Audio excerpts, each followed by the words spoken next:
अस्सलामुअलैकुम viewers.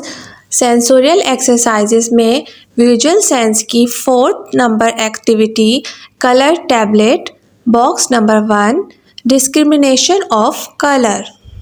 Material एक लकड़ी का बॉक्स जिसके अंदर 3 कलर्स होंगे, रेड, लाल, येलो, पीला, ब्लू, नीला। इन तीनों कलर्स की एक एक जोड़ी इस बॉक्स में मौजूद होगी। ये मैट फ्लोर एक्टिविटी है। इसमें जो मैट हम इस्तेमाल करेंगे वो न्यूट्रल कलर का, जिसके ऊपर रेड, येलो, ब्लू तीनों कलर नुमाया हो, वो कलर हम मैट का लेंगे। इस एक्टिविटी को देखने से ही पता चल रहा है कि इस एक्टिविटी का डायरेक्ट एम क्या है।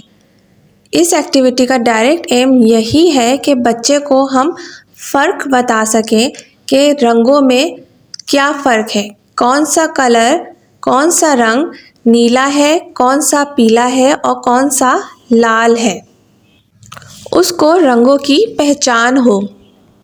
इस एक्टिविटी के ज़रिए हम बच्चे को इनडायरेक्टली आर्ट्स के लिए तैयार कर रहे होते हैं कि उसको ड्राइंग करना, कलर्स के साथ खेलना, कि कौन सी चीज़ की क्या कलर होता है, किस कलर का सूरज होता है, किस कलर का आसमान होता है, ये सारे सेंसेस उसके दिमाग में डेवलप करना। इस एक्टिविटी में हम बच्चों को रंगों की पहचान करवाते हैं और उनसे रिलेटेड जो चीज़ें होती हैं इर्द गिर्द एनवायरनमेंट में, उनकी भी पहचान करवाते हैं।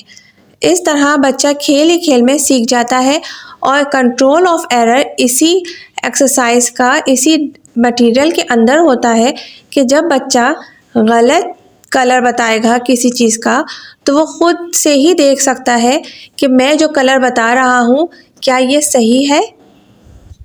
जब हम उससे पेयर्स बनवाते हैं सेम कलर के, तो अगर वो नीले के साथ पीला रख देता है तो उसको खुद ही नज़र आ जाता है, महसूस हो जाता है कि ये दोनों अलग अलग कलर्स हैं।